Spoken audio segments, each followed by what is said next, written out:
What's going on, all you flickin' fanatics out there, and welcome to another live episode of Reels Like the First Time, my journey trying to experience all that film has to offer, the good and the bad, all for the very first time. It's Allison Salamoni here, and I know I said we'd be taking a break through the summer, but it just felt so important to finally cross this one off the list. That's right. We're diving into Indiana Jones and the Kingdom of the Crystal Skull right after the jump.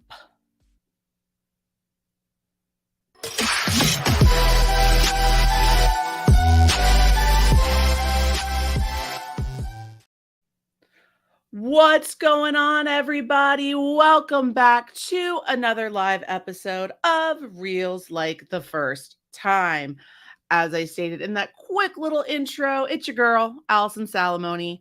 We're here. We're doing it. We finally watched Indiana Jones and the Kingdom of the Crystal Skull. And of course, I have two incredible people with me here tonight. Sadly, Dan Nye is unable to join us due to a last-minute conflict, but we still have one of my favorite friends. He's a co-host here on the channel, Flick and Reel. It is the one and only Chris Anthony Lopez. What up, Chris? Thank you so much for coming and hanging out. I'm glad we can do this. You are the one who has seen this movie before. Myself and our other guest who is here has not seen this movie. And that guest is also podcast host, returning guest. You had seen him and heard him on our episode on the Maltese Falcon, and he hung out talking about another noir classic in Brick. It is, of course, my friend, your friend, everyone's friend, another favorite human being of mine, Eric Muller. Eric. Right there. Eric Muller. Eric Muller. There it is. So Eric had also not seen Kingdom of the Crystal Skull. And I waited 15 years for this. 15 years. Something that, according to some friends of the show, think this movie gets better with age. And I waited 15 years to find that out. So... We're doing this. Hashtag we're doing this. We're doing this. Starju had a wonderful comment before we started going live. Allison like torturing herself. Yeah, that's why I'm here. I do it for the people. I do it for the gram. I do it for the talk. I do it for the tube. Do it for the clicks. Do it for the views. There we go. All for you guys. Welcome, everybody. Thank you so much. We got Brennan is here in the chat and Willem Harold. And I believe our good friend, it's either Jesse or Sean, but probably Jesse hanging out right here. PJ Lights. You know. Bogey hid in the fridge from a nuclear bomb in the Maltese Falcon. He sure did. It was my favorite part, William Harold. So thank you so much for everybody coming in and hanging out. With diving into Kingdom of the Crystal Skull, Chris, I gotta ask you. Yes. Why do you enjoy this movie? Okay. I like that you worded it that way, right? So my love for... you know what? I'm gonna be candid. I love this movie. Go right ahead. I really do. Yeah. And I might be biased because it's my first Indiana Jones movie I saw in theater because of my age. And I fell in love with the franchise very early on in my life. And Indiana Jones is just the character that I find to be incredibly fascinating and charming and awesome. And I love Harrison Ford. But when I got to see him in the theater for the first time in this, I thought it was the coolest thing on the planet. In what, 2008? I think it was 2008. 2008. Yep. May 2008. So I was 10. Jesus Christ. Yeah, because I turned 11 a couple months later. Oh my god! And I think this movie. Oh no! You just made me feel so sad and old. No, here's how I can put it this way. I love how when you turned 10, your Spielberg movie was Kingdom of the Crystal Skull. When I turned 10, my Spielberg film was Jurassic Park. Word. Okay, cool. Oh, yeah, me too. Eric and I are the same age, so there we go. That works. Yeah. Old as fuck. It's kind of, Jurassic Park, Crystal Skull, same ballpark, I guess. Yeah, someone's in the bleachers. And, I was also not 10 when he went to go see it. Valid. I know this movie's not perfect, and I totally get it. I know folks like to rag on the CGI moles and the refrigerator, the aliens. Spoiler alert if you haven't seen this movie. What? the aliens and the monkey swinging with Shia LaBeouf. Like, I totally get it, right? Yeah. But to me, I think it still has the same type of like adventure. It still gave me that. And I'm a guy that grew up loving Last Crusade. That was my favorite for a long time. And I was just talking about Temple of Doom right now before I jumped in here with my roommate. And I think this movie, I enjoy it more than Temple of Doom.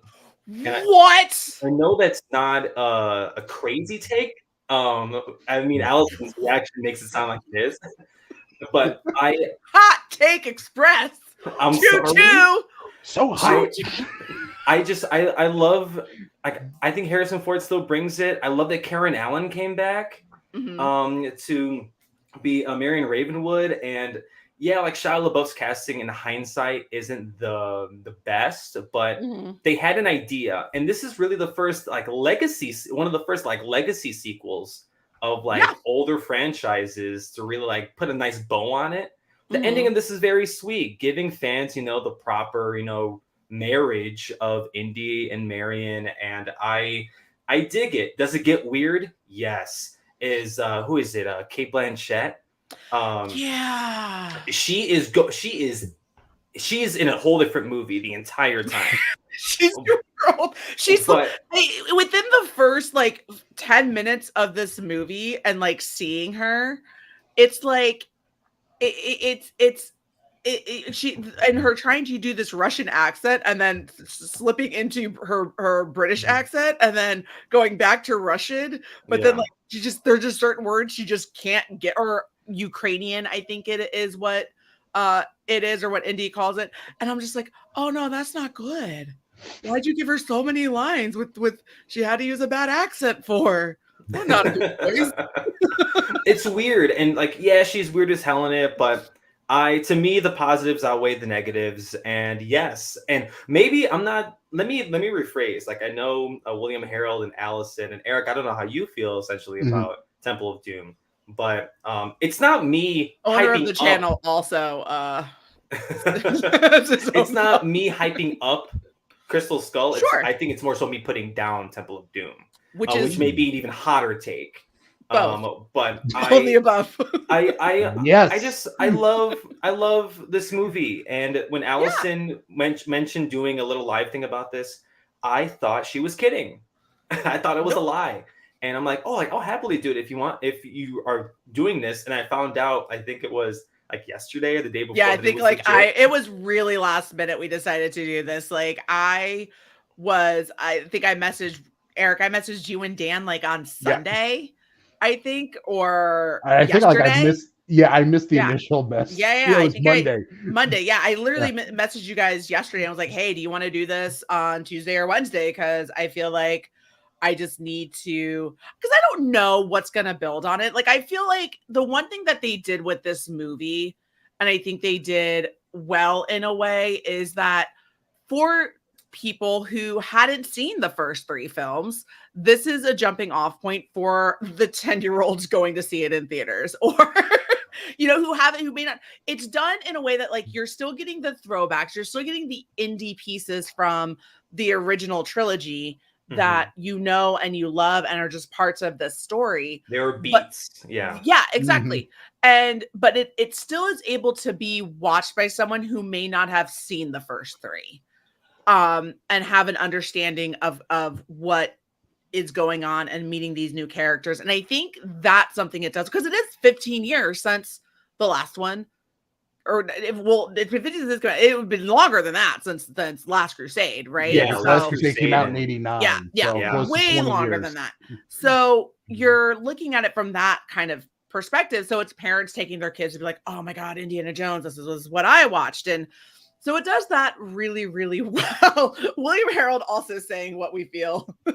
Yo, I knew going into this, my walls, I'm gonna play defense the entire time. Yeah. I know that this movie isn't perfect, excuse me, but I will die on the hill for this. I don't think it's bad.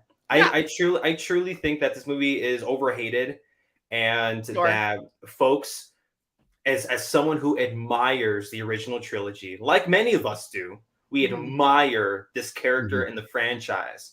And when this movie came out in 2008, like, yeah, it was like super legacy sequel that tied the franchise up in the bow. This is for fans, and the beats that we're talking about are for fans. You see Indy and Marion get married. You see the Ark of the Covenant in the first 5 or the first 10 minutes of the movie, right? Like you get these beats for fans, for folks who love them. And the route to get to the end is a little wonky, but this movie is overhated. And again, I will go as far as saying it, I like it more than Temple of Doom, but that's just, I love this franchise as a whole, and I am over the moon. I'm so excited to see Temple of Doom. Dial of Destiny. I've seen that enough. Dial of Destiny. But sure. I'm so ecstatic to see it. And like you were talking about, Allison, like, oh, it's parents taking their kids to go see this movie that they love growing up, this character they love growing up. My mom could not give any less of a shit about Indiana Jones, but she knew I loved it, so she sat through the damn thing because me, giddy. Yeah, like, it's a pivotal to me. Like, Indiana Jones is the best action hero. Sure, and I mean, he's the man. Yeah. Oh no, absolutely. Before I dive in with more thoughts, I do need to get your initial thoughts, Eric. I want to know your first, like, as soon as the credits started rolling, what your brain came up with. Okay, so during the first initial rollout, I was like, they're really going to make a mountain out of a molehill out of this one, which I think was the general reaction at the time, was everyone was overblowing everything.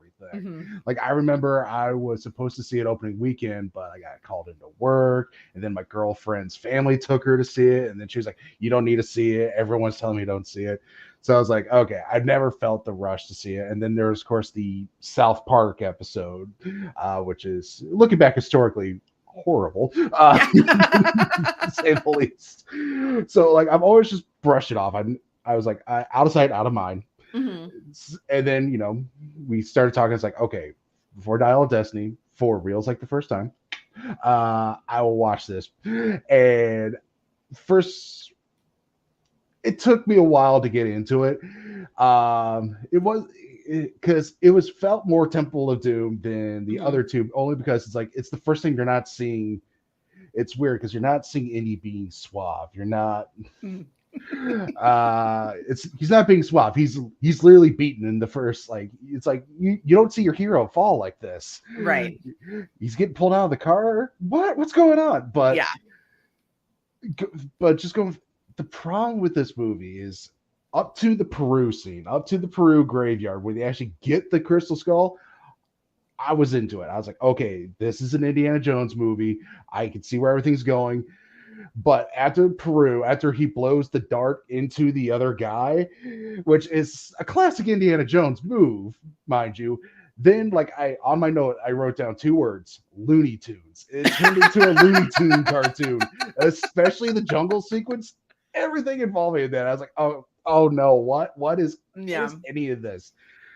So, and then just went downhill from there, because there's a lot we're going to talk about. Like, I think the main problem with this movie is not the special effects. Sure, you can argue that there was a lot of bad special effects back in 2008. It's the problem, I believe, with this movie is the supporting cast does not support Harrison Ford in this. We've already talked about Cate Blanchett being in a different film. I think it was a mistake to have the character of Mutt Williams be the son of Indiana Jones, because they want to give you that emotional attachment to a character. They're pooching like, this is the coolest kid you know. Look at him in his motorcycle on the train station. He's so cool. And then Ray Winstone, who I love as an actor, his character just makes no sense for this film. Mm-hmm. Yeah, I think those are all very kind of valid points. I am not going for low hanging fruit here. I'm being no, that's my job. That's why I love you. Go crazy. I want to have like a discussion. Like, I disagree with some of what you said, but like, I'm cool with that. That's good. You're wrong, and here's why you're wrong. But I want to talk about it respectfully. Is what we're yeah. Let's have a respectful discussion about. That's right. Cheers, sir. Because this movie, and Allison, I know this is your show, and I want you to definitely talk about this. But again, this goes back to the movie being overhated. Like, I agree. It's ridiculous. The hate that this movie gets. Like, it's sure. Fun, and yeah, some parts you turn your brain off, especially the damn jungle sequence. The swinging that was literally my next point was so I love how like when this movie was coming out, and it goes back to our little kind of jumping forward into, you know, if it's on Wikipedia, it's true. Steven Spielberg was very adamant with this movie coming out that they were going to stick to practical stunts, very little CGI, and like that was what the plan was. But obviously that is not the case.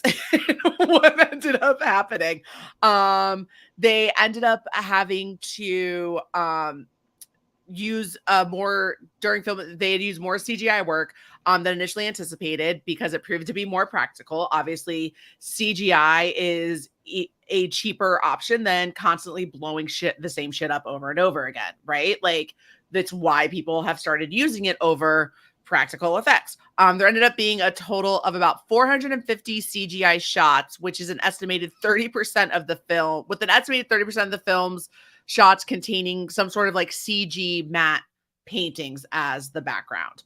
So we obviously ended up using a lot. It's like, we're not going to use any CGI, and then we show a CGI mole within like the first 10 seconds of this movie. William Harold, always, I love it. Crystal Skull, not the one with Dan Aykroyd. He could have promoted his vodka. True story. True story. Something that is actually good. Just kidding. That was harsh. But I do think that the things with it that don't sit with me is it just gets very over the top with some things, and that just don't make sense for having happen. Like, having Indiana Jones survive a nuclear blast in a lead refrigerator is one thing, but having the lead refrigerator throw itself 500 miles or whatever across the desert, like you would have been liquefied. Like, you wouldn't have survived that. Like, it's that kind of over the topness that is just a little bit too over the top. Indiana Jones for me, that I wasn't quite into it. Like, when I saw him climb into a fridge, I was like, no. He's like, it's like the countdown, and he's taking all the stuff out of the fridge. Yeah. And it's like, move the orange away. Right, with the last second. Get out of here, orange. He gets out fine. Like, there's nothing, not that like, because he's badass. He's badass. It's all about the hat. But it's not like, you know, in the other movies, they didn't do a great job of like keeping continuity of like showing him getting injured, right? Like, they just never did that in the movies. But it's just kind of one of those things where I'm like, I don't know. It does, but William Harold is right. It does lead to a pretty sweet janitor from Scrubs cameo all of a sudden. And then, yeah, the swinging, I literally, as I was watching that, I was watching the second, I had to like stop halfway through and go do some stuff. And then I got to watch the second half with my husband, and I see Shia LaBeouf get swooped away by a vine.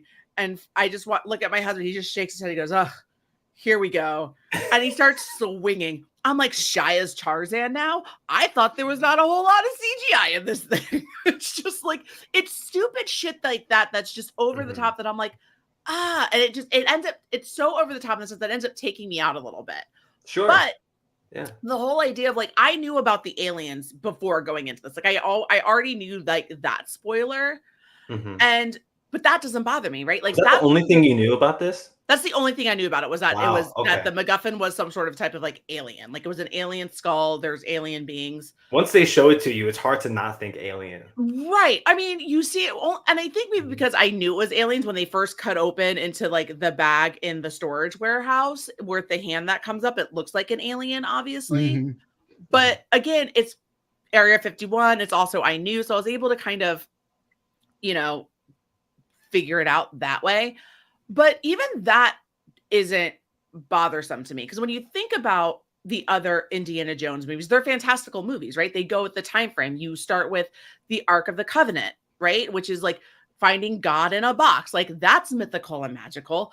Mm-hmm. Temple of Doom, you got people ripping hearts out of people's chests. Like that's believable, but an alien isn't.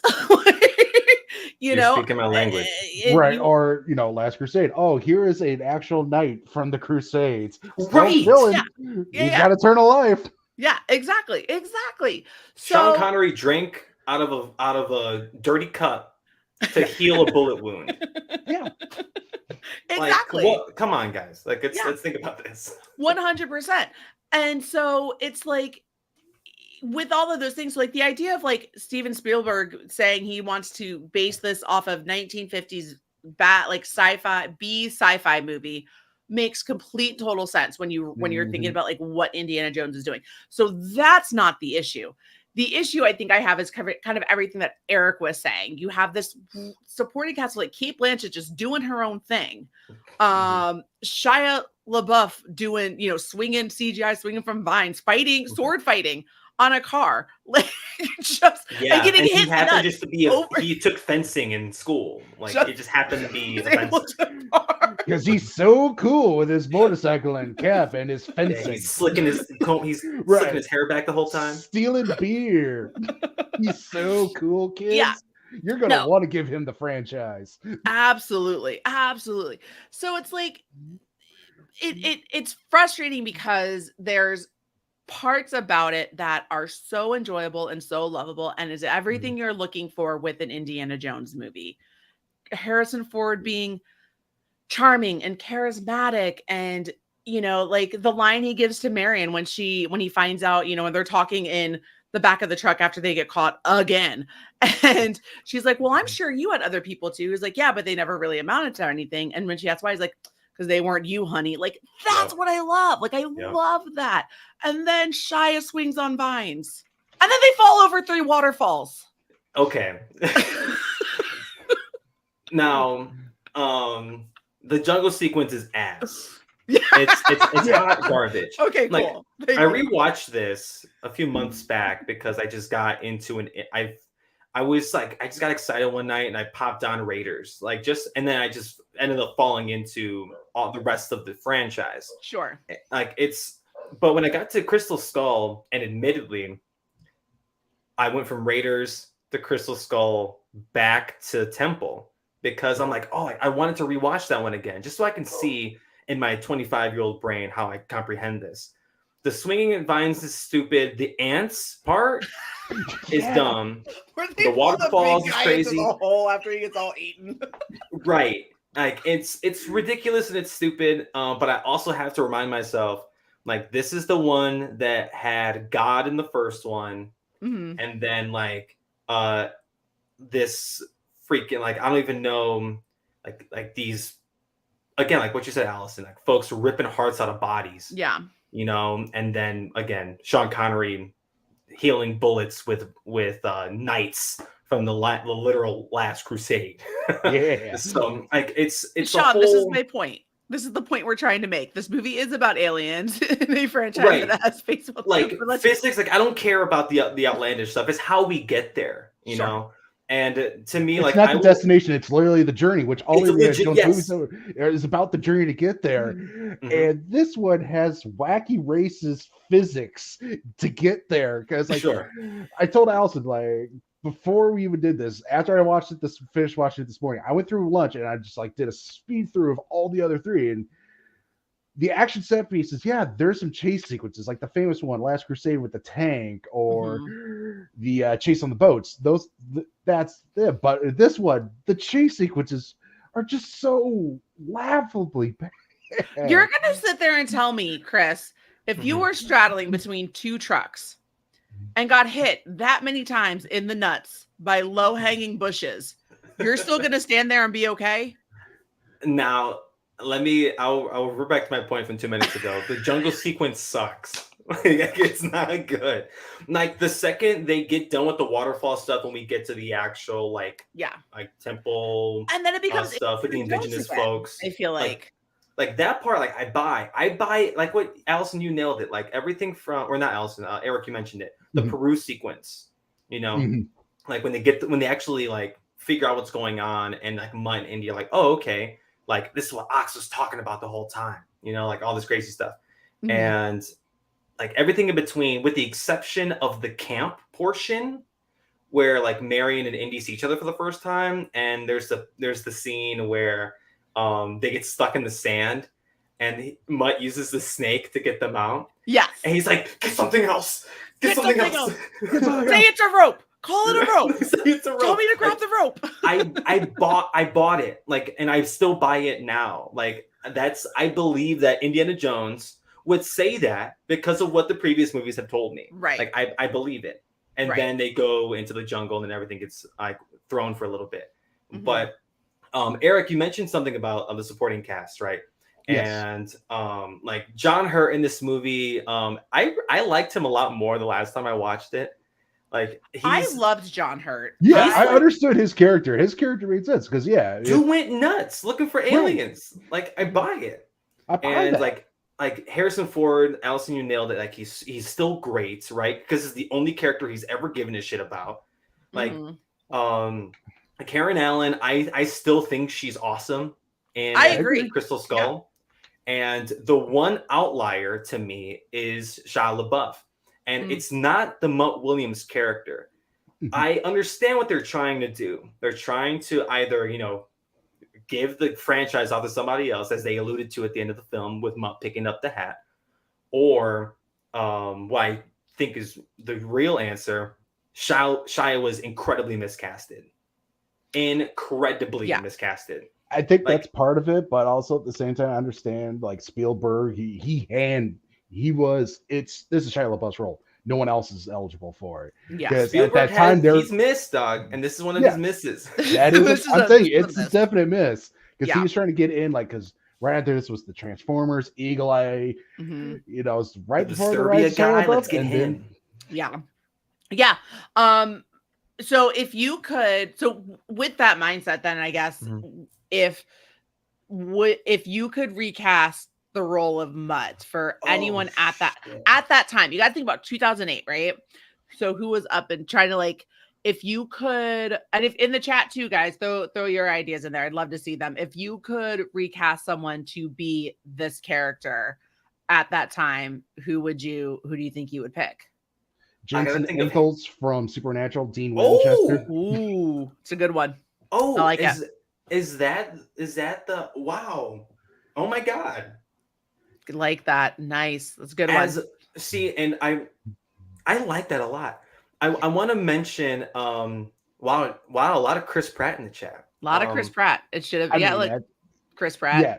Should have been Chris Pratt. I think it was John in the chat that mentioned that the real flaw with them trying to hand off the character or the franchise to somebody was them doing a different character entirely. Now, from the beginning, Indiana Jones, the franchise, is going to be Harrison Ford and only Harrison Ford. I like Nobody else is going to do it. In a perfect world, Harrison Ford would have stopped as Indy in 1989, and they would have handed off the character to somebody else, and it just had them stay in the same time. Pulled like a James Bond kind of thing. And that's something that I actually talked about a lot with Frank, that he kind of God damn it, Will Harold. I like that. You do. I like him in Solo. I liked him in Solo. It was great. Make Solo 2 happen. I watched the shit out of that. Me too. But the thing that you know, Frank had kind of made a really good point about when we were talking about all of this is, with this time frame of this Indiana Jones story, right? Like you had, even looking at, like, going back and looking at The Last Crusade, and it's Indiana Jones, you know, meets a grave robber or whatever trying to find the cross of Cortez. And like that's a whole nother crew there. Why not like start exploring that side of things? Indiana Jones has all of these adventurer buddies, right? Like all the same people that all of his archaeological friends, follow that, like expand on the universe. Crazy thought. When we saw River Phoenix in The Last Crusade, and we see him, meet the person who will inevitably inspire him to become Indiana Jones, why not? And I know the real life circumstances would have prevented this, but let's continue with River Phoenix. Yeah, the Young Indiana Jones, the TV show, and like really kind of continue to like just do like, and I know the TV show is not highly regarded, and if I'm being honest, I haven't seen all of it. But there's some good stuff in there. There's some real good ones. I mean, they got Harrison to appear, so I know it's good. The fact that they convinced him to do it, but it's the idea that Indiana Jones was out of movies for 20 years. Like, and especially when Harrison Ford was like primo Harrison Ford, like when he was doing Star Wars and this at the same damn time, and like he was the man. I mean, he still is the man, but damn, like I thought that was a missed opportunity to do more with the character. But Harrison, again, is the only character he gives a shit about. Right. Yeah. He wasn't going to let it go for good reason. I don't blame him. Like that's and his baby. Think part of one of the other issues that I have, and I was having this conversation with friend of the show, Kelly. Shout out Kelly Wang, love her. Was that you're making a fourth Indiana Jones movie 20 years after Last Crusade with a arguably much older Harrison Ford, but still putting him into scenarios and things that he would be doing as his younger days. He's playing Indiana younger. Jones. He is, and it's not working. Like it doesn't work. If you didn't like this, I haven't seen Dial of Destiny, but I'm willing to bet we're gonna see a lot of the same stuff. What happened to Dial of Destiny was Marvel and MCU started using de-aging shit on Nick Fury in Captain Marvel, and now they're like, we can do it for everybody. I'm so scared about how this is and also look. With Crystal Skull, he was like around 65 at the time of filming, and he was playing 50, so he had to try to be 15 years younger than what he actually is, and it just doesn't work. And it's like because I was watching it on we own it, but like I just had thrown it on Paramount Plus. And as I was watching it, of course, like it then goes into, as the movie ends, it goes into, it starts playing The Last Crusade.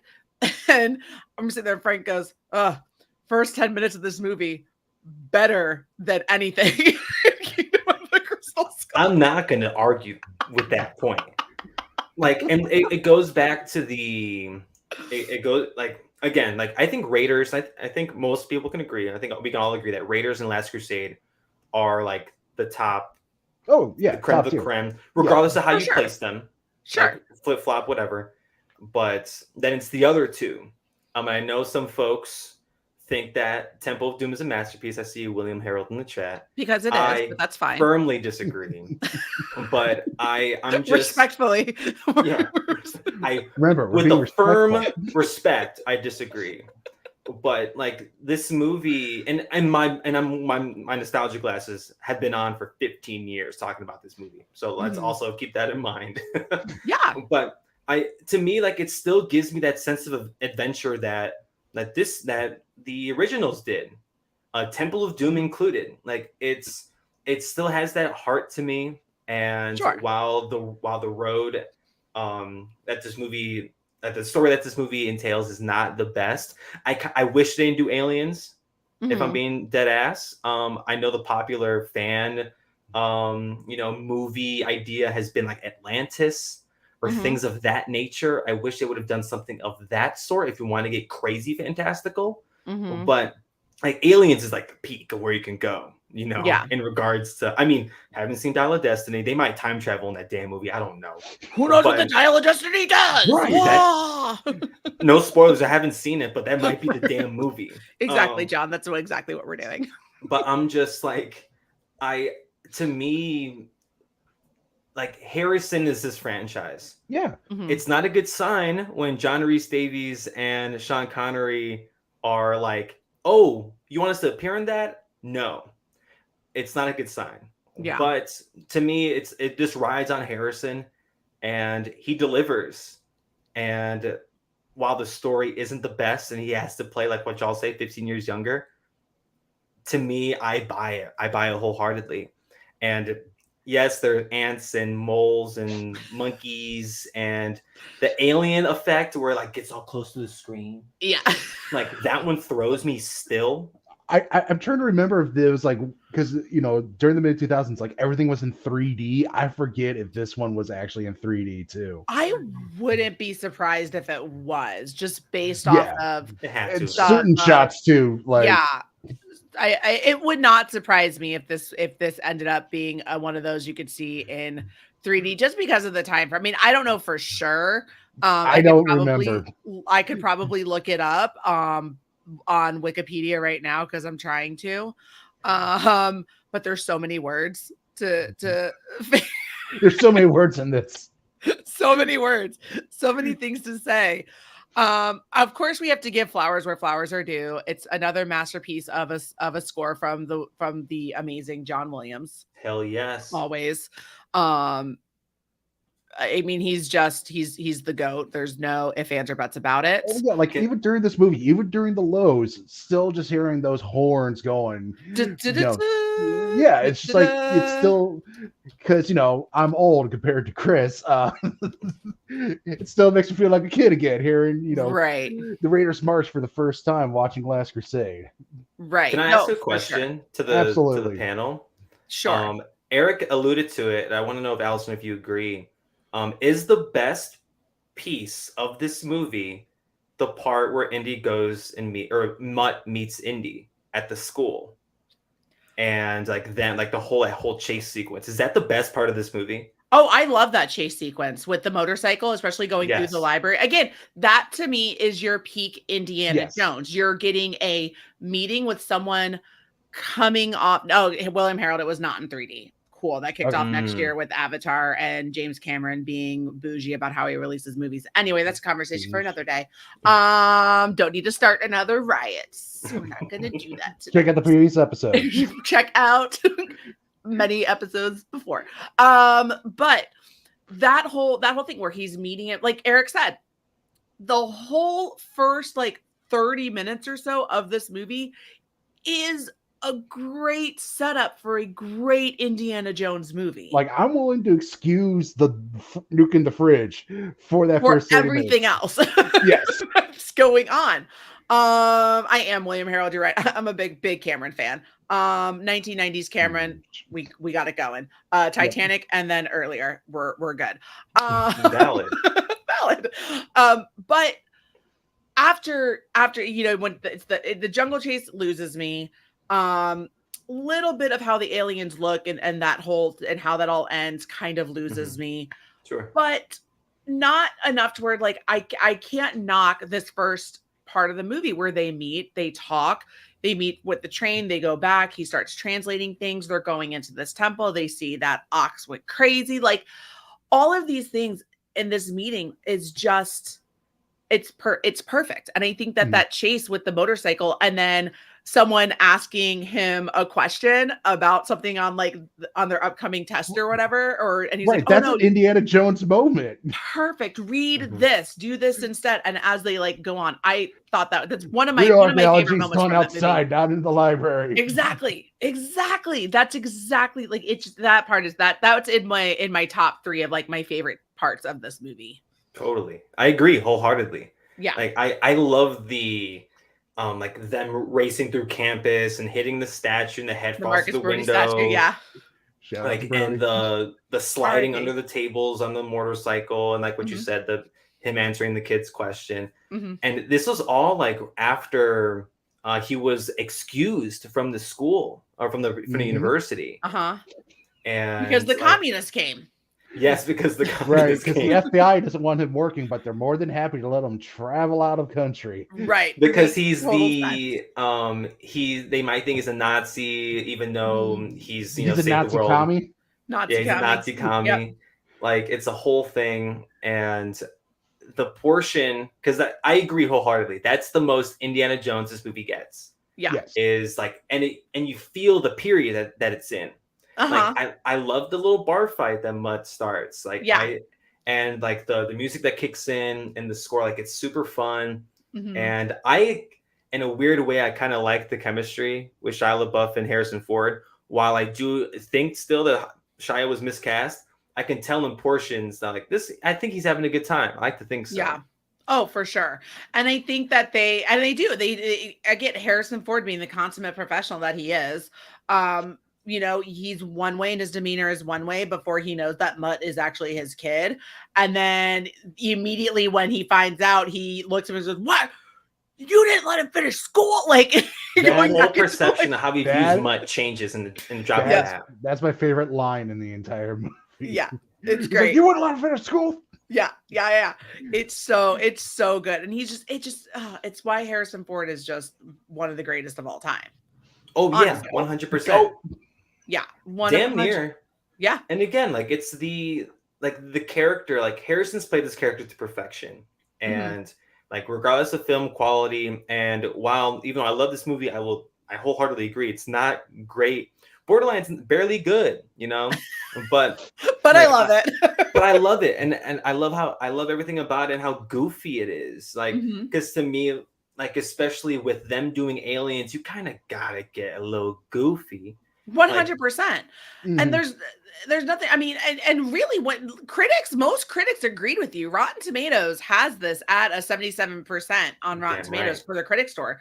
It's certified fresh. That's appropriate. A C is appropriate. Yeah, I would agree. And then of course, like we said, audience score with 250,000 plus, ratings of audience score. I was going to say 25%. My heart sank. No, no, it's better. It's 53 for the audience. Come on, audience. Rare audience L. If we look at the audience of this. Right. It's technically a 33. It is a 33%. I'm playing defense. And I see, you're going zone defense. You're going all prevent. Nothing. You know how I knew? Like, when Allison was talking in the Flickin' chat about this movie, about this stream. And she's like, "Well, that was a movie that I watched." And I was like, "Oh, damn it." Like, I forgot where I was at. But I'm like, "Oh, here we go." I'm like, I'm going to have to, And I don't think my takes are hot. I don't think it's an awful movie. I don't think it deserves it does not deserve all the haterade. That's all I need to hear. No, I'm going to go to sleep like a baby. Podcast over. Where can we find you guys? I'm so happy that y'all. If you don't like it, great. Just say it's overhated. Like, that's all I need. Well, like, another problem I have with this movie is that it teases better Indiana Jones movies. Where it's just like, oh, when I was running missions in the Pacific, like, ooh, give me that. It's the Indy, doing in the Pacific during the war. Or it's like, I got a bag put over my head and I was put in the truck and I had to go out to Roswell. I was like, that, if you still want to do aliens, let's do Indy at Roswell, New Mexico. Right. I would watch that. Absolutely. And I also think the other things that I think kind of that end up being to its detriment too is, back to, if it's on Wikipedia, it's true. Unlike the previous movies that Spielberg did with Indiana Jones, he shot this entire film in the United States because he wanted to be close to his family. So there were no exotic destinations. It was sound stages and places in the US. So like at one point so all the jungle scenes, that's all being shot in Hawaii, right? But because of a hurricane that was coming in, they were unable to shoot like the fight like at the waterfall. So he had to send another unit to film shots in like Brazil and Argentina's like big, I can't pronounce the name. And then it was all digitally combined into the fight that was right there, which ended up being shot on a Universal backlot. So like things like that, like, don't hold up well, I think, for me, because again, the whole point of Indiana Jones is you're in Egypt and Morocco, and you're going to these different places, and you're in them, and you're there, and you can feel them and see them, and it looks. And so I think kind of where I understand Spielberg wanting to be close to his family, but like, you're making an Indiana Jones movie. You gotta go to like go die in Peru with giant bugs and sweltering heat. Just deal Spielberg, with it. Get out of the library. Yeah, exactly. No archaeology is done in the library. You gotta get out there. Damn right. And so go ahead. No, please. No, please, Chris. I want to go back to Eric's or Eric. Eventually, your thoughts again, because we've just like, and Eric nailed it on the face with the. This movie teases better Indiana Jones movies, because that's been my thing since I saw it, and when I was grown enough to have my own thoughts about movies, I thought to myself, like, Indiana Jones as a franchise has so much potential on film that we just haven't even touched, or that it's just the tip of the iceberg. And the movie opens with Indy being taken out of the car and the hat falls on the ground, and we're all like, ee. But then the warehouse, right? Those are all movies in their own right? And it tells it, and you see the Ark of the Covenant and all this other shit, right? But like, these are all movies that we could have seen, and that's why I think to this day, even though we're getting another one, it's like, damn, like that, if that was the end, it's like, damn, like you saw how many adventures Indy went on. Why can't we see those? Like, and I know Harrison Ford can't necessarily do them, even though I guess he could. He proved me wrong. It's the idea of like this franchise we're barely getting anything out of it. We saw some crazy shit, but look at that warehouse, how big it was. Yeah, there's a chase sequence within it, and not necessarily like Indy and what he's doing, but again, what friends of his, colleagues that he knows, places, go back and do. I would love to. I mean, I know they'll never recast him because Spielberg has said that, and Lucas said they never would. But like, I would love to watch. Like, I would love to like go back in time and do movies with Marcus Brody and Indiana Jones in like their younger years, where it's not necessarily obviously those actors because Brody's dead. But what? but like, that would be cool to see. I would be into that if you expand on the universe. Eric, how many more thoughts? What other thoughts do you have? I mean, yeah, I feel like I could start with you on like your top, at least your top 3 moments of the movie. Okay, top 3 moments of the movie. Like I said earlier, him blowing the dart into the other guy, because again, that is like, it's not as good as the gun in a sword fight, but it's close. Yeah. Because again, those are the moments you like about Indiana Jones. Because if it was any other action movie, any other action star, it would have been an elaborate fight. But here it's nope, just go to take care of it now. Yeah, absolutely. 2 hour. Any scene with him and Karen Allen, I thought they still had that great chemistry together. And then finally, I gotta find a third. Sorry, Chris. It's okay. Third less cringeworthy scene. As cringy as it was, I will actually say when he's like at the end, where he's like standing on top of the temple. Yeah, that's a good one. Are you a teacher? When he's standing on top of that temple, and we're like, everything's flooded, and like everyone's like, "What the heck was that?" He goes, "Knowledge was their gift." Yeah. Because in the hands of anyone else, that line would be a meme. It would be all over the place. But because it's Harrison Ford, and as we have previously discussed, he is the GOAT, it works. He delivers it perfectly. It's exactly. Like, Shia LaBeouf's like, I thought it was the city of gold. He's like, gold translates to treasure. Treasure, and knowledge is a treasure. Fuckers. The G.I. Joe writer's like, is it close enough to sue? No? Okay. Nope. Okay. Do we want to sue Lucas? Oh, no? Okay, cool. Okay, yeah. Cool. Actually, you know what? We'll backtrack. I mean, this movie did really well when it was released, too. Well, yeah. I think the box office was solid for it. It's the weird thing of where me and Dan, hey, Dan, Good to see you, Dan. Right. We'd always discuss on the old podcast is the word is expectations. Everyone has certain expectations for this film because, again, when you're going from, Last Crusade, the beautiful ending right after the sunset, people had high expectations. And as I've talked with Dan, coming from an education background, I don't like going into movies with expectations because it's like giving students extra credit or taking away credit for stuff that you could have done better. Right. So, and I think that was where it lost was word of mouth and expectations because everyone wanted Temple of Doom again. They wanted Last Crusade again. And as we discussed, you kind of got it, but you also got something else. And I'm not sure if people were okay with that. Right. They could have Aliens could have worked, but as we discussed, it would have worked in a different movie. Yeah.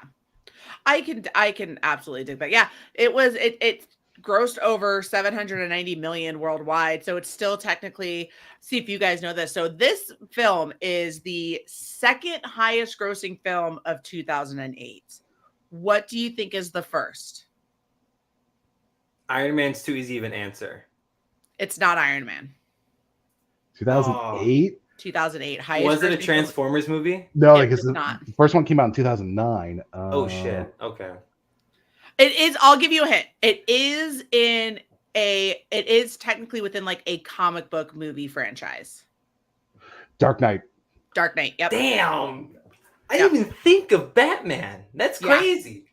Dark Knight. Good job. Got according to Box Office Mojo, Dark Knight worldwide $1 billion. Oh, worldwide. Okay. Then it's followed by Indiana Jones and Kingdom of Crystal Skull. Number 3 is Kung Fu Panda. That's so sick.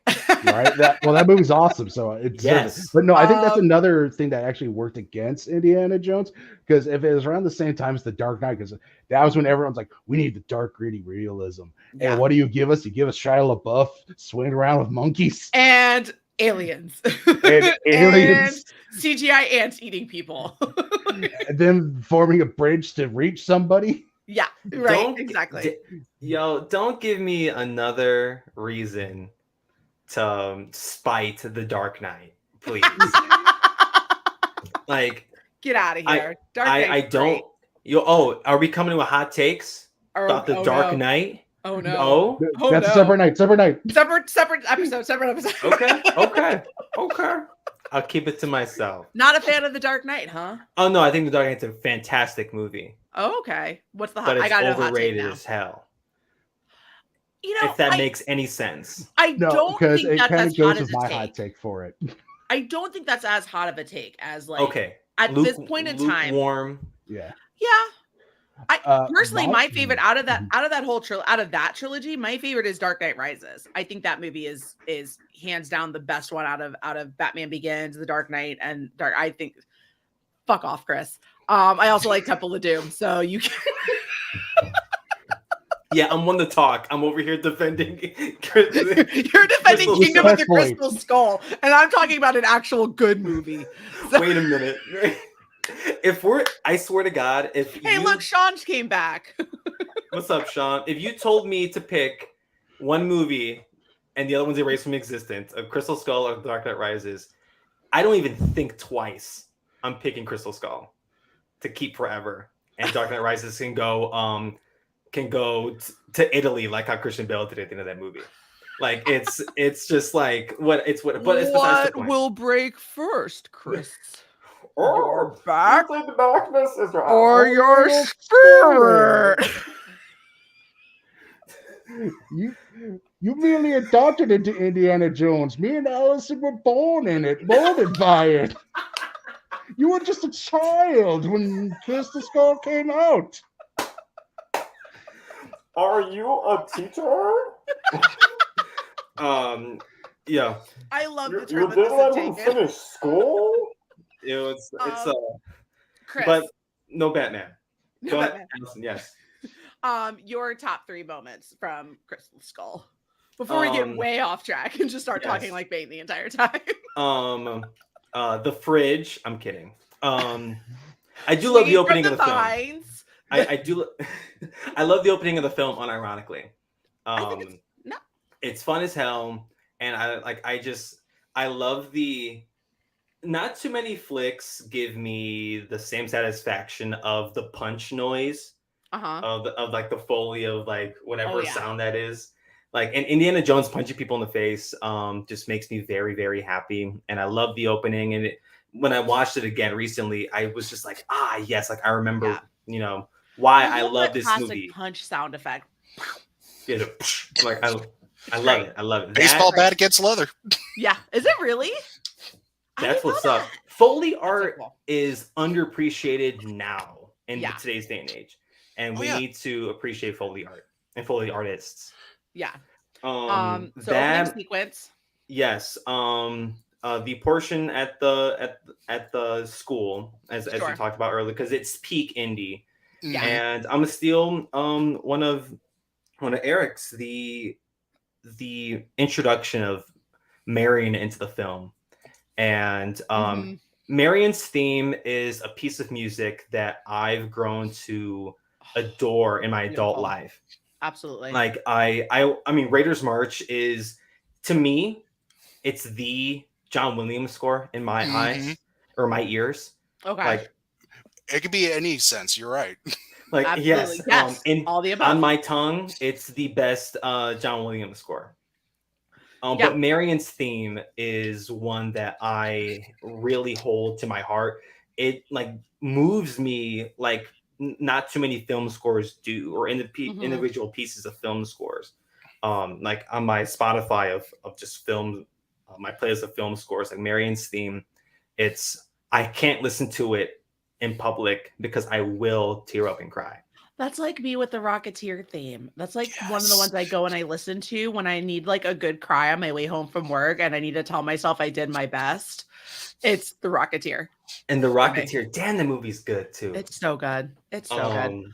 But yes, those three. But to me, like this flick, and like the whole like Peru sequence or them going to the catacombs through the church, and I forget where it's at, but like them having to dig it up, go in it and cut open like these mummified crusaders, you know, like there are portions of this that remind me of Raiders and Temple of Doom and of Last Crusade.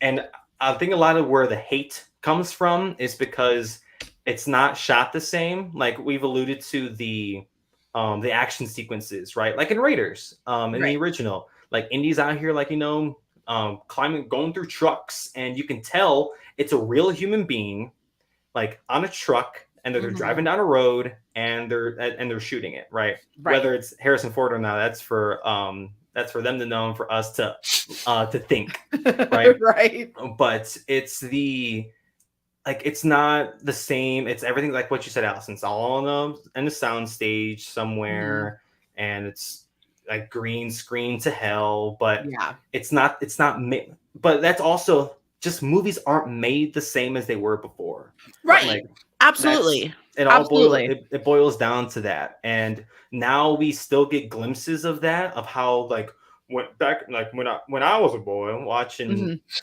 Indian 79, you know, like it's what a random movie to pull out. Is that even a movie? What?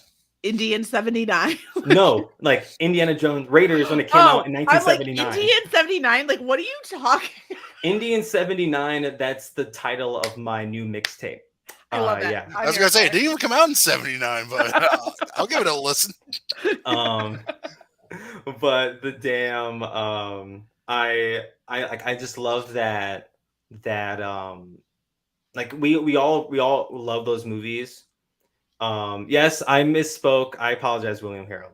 But it's the style of filmmaking, and again, like folks get caught up, especially with this one. It's fun to hate on it because, like, oh, it's the legacy sequel that's not as good as the other ones. But I'll go back to how I started the pod. This was my first time watching Indy on screen, on the big screen, and I was the appropriate age to watch it, and I thought like it was the best thing on the planet. In hindsight, not everything's great about it, but those few moments amongst others like stick out to me. I'm like, damn, this movie's fun. Yeah. And I'll pop it on. I'll turn my brain off when I watch it. It's definitely not a thinker. For sure. Like, but I will sit here and I will die on the hill for this movie, for better or for worse. I'm proud of you for that. Thank you. You keep being you. Yeah, agreed with like everyone's choices. And then I think the one that I had that was different with top 3 is or I think you might have also said it. I can't remember. But when they're in the dry sand pit and like Harrison Ford starts going on about how it's not quicksand, it's this, and this is what's happening. And as long as this doesn't happen, and then what's supposed to happen happens.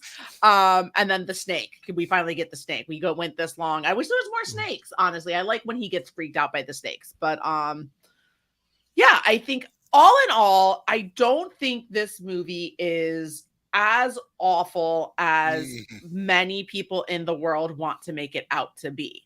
I also don't think it is that good, but it's valid. No, and I agree. Yeah. And so kind of before I go into my Letterboxd rating of it though, I gotta ask both of you. So I'll start with you, Chris, as the resident Crystal Skull stan. What is your order of Indiana Jones movies? Oh, hell on earth. If you were to ask me maybe 5-6 years ago, I would have said 3, 1, 4, 2. Okay. But in the last few years, I think Raiders is a flawless movie. Raiders of 1981. I'm sorry, William Hero. But I apologize to all my movie trivia stands. But what is movie trivia on the internet? I don't know what you're talking about. You're right. It's almost as if it didn't happen. 1 3 4 2. 1 3, nice little space, 4 2. Okay. That's a choice. Eric. But I love them all. I love them all. Of course. Eric, what's yours? 3, 1, 2, 4. That's mine for sure. Definitely. I like Raiders. I just find myself going back and watching The Last Crusade more than going back and watching Raiders. And I'm sorry.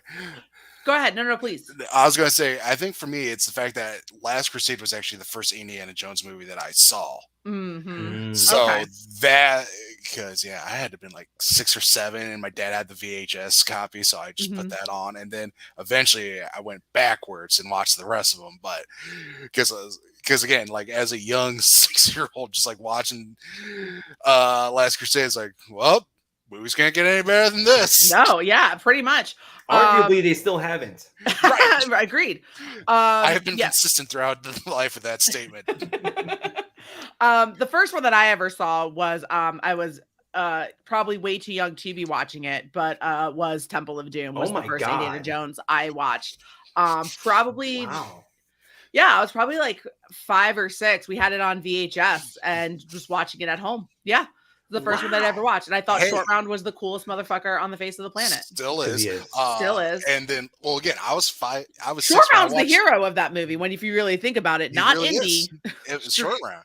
But no, not Dr. Jones. No. Dr. Jones. Dr. Jones! I was 6 when I watched the dude age exceptionally well. And I was just like screaming. My dad walks in, it's like, hey, you're fine. You're fine. It's okay. As I watch a person's whole entire body melt away, it's fine. Everything is fine. Remember, Temple of Doom will always be the reason why we have PG-13 movies. That is true. I found that out when I was doing my research back when I on the episode I did with John Hoey on Red Dawn. Red Dawn is the first theatrically released PG-13 movie, but the reason that they did that was because back when Temple of Doom first came out, when before Red Dawn, it was either G, PG, or R. Like those were your ratings. There's nothing in between. So parents were taking their children to go see Temple of Doom in theaters. There's a couple of other ones too, but like Temple of Doom was the real one. They were taking them to go see in theaters at PG, and they were like, the fuck? Well, Poltergeist, another Spielberg movie, was rated R, but Spielberg was able to talk them down into a PG rating. Insane. insane. Spielberg had so much pull. It's Oh, crazy as hell to look back at it. Yeah. And be like, oh my God, this dude had Hollywood in the palm of his hands. Oh, 100%. But yeah, no, I think that so Indiana Jones has kind of had like a foothold in history for a lot of different reasons, which I think is really interesting and fascinating. And with all of that, it is time to go on to Letterboxd. Here we go. And to give it a rating out of 5 stars. Yes. I have to log back into my Letterboxd because apparently I got logged out of it. So Eric, what's your Crystal Skull rating on Letterboxd? 2.5. Okay. What's yours? 4.5. Wild. The other ones, I think Temple of Doom, if I have it logged, it would be 4.5 as well. And the other 2 are 5s.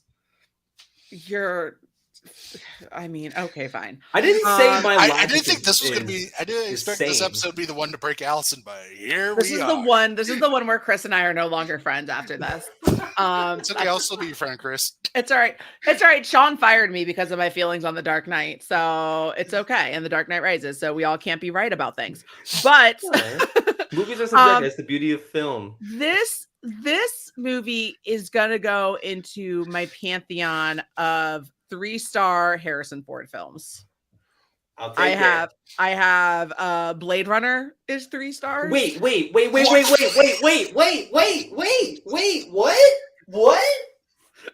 Blade boring Runner? Fucking movie. It's a boring fucking movie. Blade Runner is a 3 out of 5? That's like a C. It's boring. You could at least give it a B for boring, but yo, out of all the crazy things I've said, let me see. What did I actually give it? Hold on, I'm pulling it up right now. No way.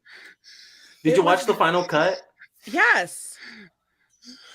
I'm sorry. I'm so sorry. 3.5 stars. Oh, sure. I gave it half a star. I respect that take. I really do. It was boring. I'm not even going to go into it because I already had to defend myself to Paul Preston. I constantly have to defend myself to Paul Preston on these things. Hey, Eric, what do you give Blade Runner out of 5? Out of 5, like 4.5, maybe a 4. Because Blade Runner 2049 is far superior. Oh, I was about to be so mad at Sean with this because I thought he meant like a good thing. I'm like, this guy called it boring runner, and he's over here giving it stars. Oh, that was a 1 out of 5, not 1 out of 1. What the hell? Sean William Harold. Christ. I need a drink. Look, we're gonna have a Flick and Reel summit one of these days. I have lots of takes. Last week or the last live show for Apocalypse Now, I gave 3 stars. I haven't seen it. Okay, boring movie. Heart of Darkness is the documentary about making it is better than the actual movie. That's what everyone keeps telling me, and I should have watched it. I should have. What are the other three Harrison Ford 3 out of 5 Harrison Ford movies? No, I think that's it. I think I gave what did I give American Graffiti? I gave American Graffiti 4 stars. Okay. So Apocalypse Now is technically a 3-star Harrison Ford movie because he's in it for like 5 minutes in the very beginning. Yeah. Very young and handsome Harrison Ford. So that implies he was only handsome. The final cut, William Harold. You were in the chat for that episode. You were also yelling at me. Like, we had this conversation like 3 weeks ago, 2 weeks ago. Perfect show. Amazing show. Everyone's talking about it. Everyone's talking about it. It broke the internet. It's fine. 3 out of 5. All right, everybody. Well, this has been fun. It's been real. It has. It's been great. All these things Eric, and more. I'm gonna start with you. Plug what you got. Where can people find you? All that good stuff. You can always find me at Twitter and other social medias at handsome_cheese. Some social media you have to add an extra underscore at the end of cheese. Perfect. And Chris, what you got going on, my dude? I'm thrown. There's more than one handsome cheese. Oh, you have to get the extra underscore on some socials. Like on Instagram, you have to add the extra underscore. But like as far on as Twitter, I'm concerned, there's only one handsome cheese, and I'm looking at him. So but for me, you can just follow me on Twitter at the letter C Anthony Lopez. You can see me on this channel from time to time. I've been AWOL on all my internet activities, on my extracurriculars, and I plan on changing that very soon. Things keep changing. Real life gets weird sometimes. Being an adult sucks. And the extracurricular stuff is the first to fall victim to it. Yeah. So I think about it every day, and it's a matter of time. But let everyone know, or I want to let everyone know that my thoughts on Indiana Jones and the Kingdom of the Crystal Skull do not reflect the views of Flick and Reel as a channel. I die on that hill. I'm by my lonesome. I'm well aware. And if I sounded crazy, or let me rephrase, when I sounded crazy in the last hour of this, I'm sorry. No apologies necessary, other than you love this movie. But just kidding. And of course, everyone, you can find me at Allison Salamoni. You can find the show on Twitter as well at Reels Like Movies. If you haven't already, please hit that subscribe button, subscribe to the channel. We always have great content coming. Leave your thoughts in the comments. I want to hear your Indiana Jones rankings. Where does this land for you? Your favorite parts in this movie. Who would you have as Mutt, if not Shia LaBeouf? Let me know. Let me know in the comments. Hit that like button. All of that really, really helps with the algorithm. You can follow the show as well on Twitter at Flick and Reel. And of course, my friends, as always, be safe. I'm going to go watch the movie. Everyone enjoy your summer. I will be back in probably around the end of August. Going to really take some time off and reset my brain and my noggin, but I had to bring this, especially this movie specifically, to the people. I love you guys. Love you all. And everyone have a great night. Bye. Bye, everybody.